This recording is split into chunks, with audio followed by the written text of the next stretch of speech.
नमस्कार दोस्तों, मैं आपका डीएन आपके साथ एक बार फिर नया दिन, नई सोच, नए विचार।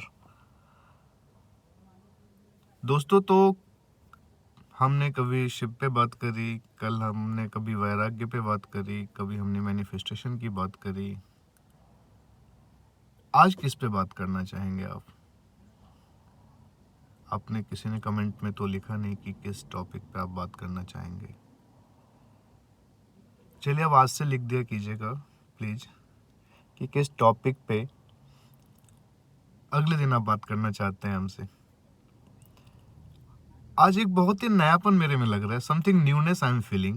Okay, so I will talk about a new married couple, a new married couple, recently married couple. चाहे उनकी लव मैरिज हुई हो या अरेंज मैरिज हुई हो या लव कम अरेंज मैरिज हुई हो, इंटरकास्ट हुई हो, जिन लोगों की भी शादियां पिछले 6 महीने के अंदर हुई है, नवविवाहित जोड़े, बहुत बहुत बधाइयाँ आपको नए जीवन में। और जो पुराने लोग हैं उनके साथ तो मैं पहले भी था, आज भी हूँ। और जिनकी नहीं हुई है शादी, हाँ, जो मैरिड नहीं है, होगी भैया, होगी। चलिए, अब आते हैं अपने मुद्दे पे कि हमें आज बात करनी थी कि जो शादी होती है, चलो शादी के पहले जाते हैं। मान लो किसी की लव मैरिज है या अरेंज मैरिज है, जो भी होता है 2 दिन में तो होती नहीं है, आज फिक्स हुआ कल हो गई। इंगेजमेंट होता है, फिर 2-3 महीने लगने का टाइम आता है, फिर होता है। मतलब नॉर्मली एक शादी का गैप जो रहता है अरेंज मैरिज में भी 2 से 3 महीने का एवरेज होता ही है। तो ऐसे में क्या होता है कि जो जोड़े होते हैं, जिन कपल्स, हाँ, मेल एंड फीमेल, बातें करते हैं, बहुत बातें करते हैं, व्हाट्सएप पे रहते हैं, इमेज शेयरिंग करते हैं, शॉपिंग शेयरिंग करते हैं। इनफैक्ट मतलब क्या बोलूँ, चप्पल कौन सा पहना है वो तक शेयर करते हैं। ओके, तो शादी होती है, हनीमून बहुत अच्छा होता है, कम बैक करते हैं।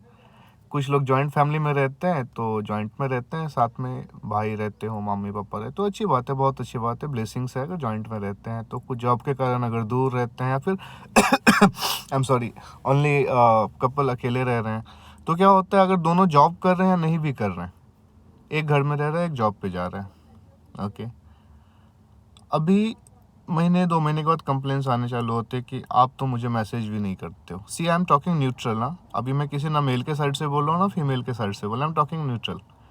हर जोड़ी में आइदर साइड से कंप्लेन आती है, अब तुम पहले के जैसे नहीं रहे यार, अब आप फ़ोन करते हो, कट करते हो, फिर 2-2 घंटे के बाद करते हो, पहले कट मार के मैसेज भी करते थे।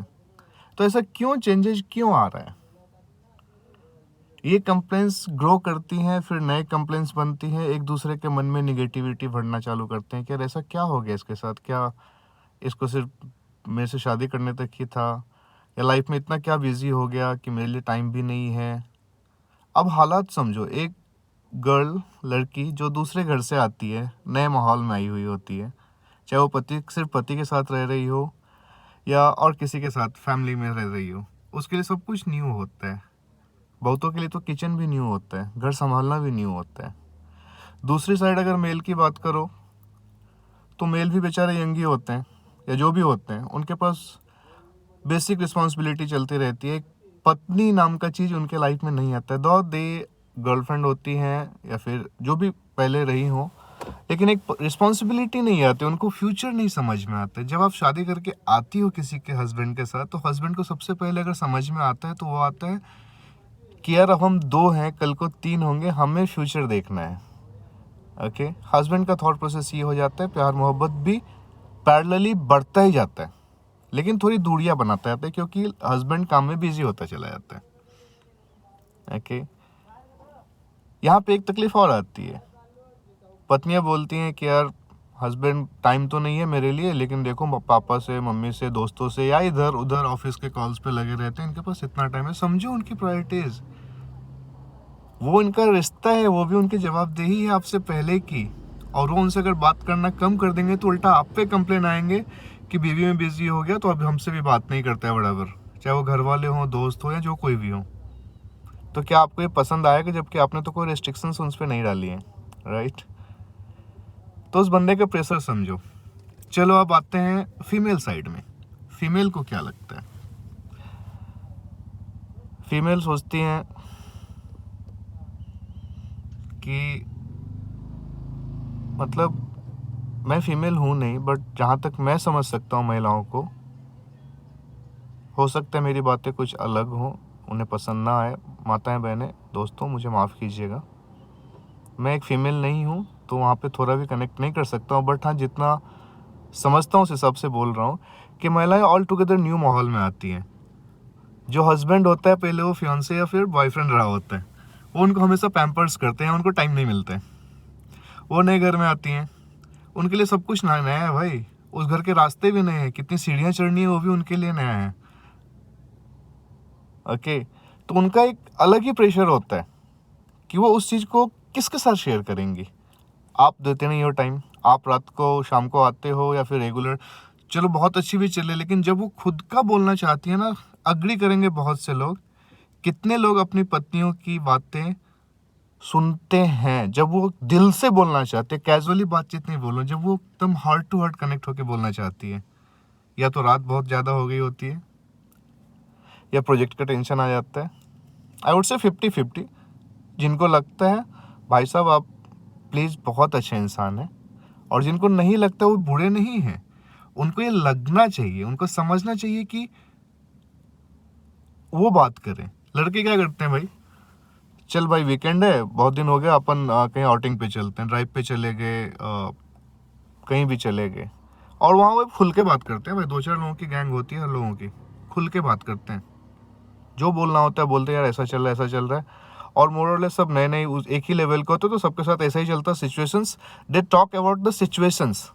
ओके, तो उनका तो निकल जाता है, उनका बोलना आके वाइफ को बोलने के लिए, मतलब उनके अंदर कुछ ज़्यादा बचा नहीं रहता है कि वाइफ को स्पेशली कह रहे हैं। हाँ, देयर आर सर्टेन थिंग्स होते हैं जो बोल देते हैं, लेकिन हस्बैंड अपने एक्सप्रेस करते हैं, पत्नियां सुन लेते हैं, लेकिन पत्नियों को पति कब सुनते हैं भाई? जोक तो बहुत बनते हैं कि दिन भर पत्नी का ही सुनते हो, लेकिन सुनते कब हो आप? क्या आपने कभी पत्नी को सुना है ध्यान से? और जब आपने सुना है ध्यान से, उनकी बातों को समझा नहीं हो वो अलग बात है, उनकी तमन्नाएं आपने पूरी कर पाई हो वो अलग बात है। आपने अगर बस सुना है भाई साहब, चाहे आप किसी भी रिलेशन में हो, अगर आपने सुना है तो आपने वो पुण्य का काम किया है कि मैं उसका वर्णन नहीं कर सकता हूँ। क्योंकि एक लड़की जब नए माहौल से, जिसको एक रोटी बनाने नहीं आती है, उसको पूरा खाना बनाने को दे देते हो भाई, सपोर्ट कहाँ मिलता है? उनका तो सोचो। तो इन सब के कारण क्या होता है ना, एक्सपेक्टेशंस ग्रो करती हैं इंटरनली। वाइफ को लगता है कि हस्बैंड मेरी बात सुने, हस्बैंड को लगता है वाइफ मेरी बात सुने, और इससे आपके रिलेशन के शुरुआत के कुछ ही दिनों के बाद से ना, एक दूसरे के अंदर आप लोग एक इंटरनली एक ना अपने अंदर एक अलग स्पेस क्रिएट करते जाते हो, जो सामने वाले के लिए बुरी भावनाएं जोड़ता है या बुरे सोच आपको पैदा करता है। और जानते ही हो ना, अगर एक आलू खराब होती है तो पूरी गोनी खराब होती है, पूरी बोरी खराब हो जाती है। तो अगर आपके मन में किसी के लिए अगर एक गलत विचार आ गए जो कि जेन्युइन नहीं है, जो आपने वैराग्य से नहीं सोचा, उसका पॉइंट ऑफ व्यू सोचे बिना आपने डिसाइड कर लिया कि यही चल रहा है, तो उसका परिप्रेक्ष्य क्या होगा, उसका आउटपुट क्या आएगा आपके सामने? उम्मीद करता हूँ आज आपने कुछ सब्जेक्ट दिया नहीं, तो मेरे मन में ये आया और मैं हैप्पी फील कर रहा था। तो फिर मैं बोला चलो चलो आज नए नए शादीशुदा लोगों को बधाइयाँ देता हूँ उनकी, या फिर नए रिश्ते में जो आए हैं, जो पुराने भी हैं, सबको एक, मैं भी एक हस्बैंड हूँ भाई साहब। दोस्तों, मैं भी एक हस्बैंड हूँ, तो मैं समझता हूँ चीज़ों को। हाँ, मैं आपके जैसा ही हूँ, आपका दोस्त DN। Good bye, take care. कल के लिए टॉपिक जरूर छोड़ना, like subscribe, thank you, and comment भी करना भाई।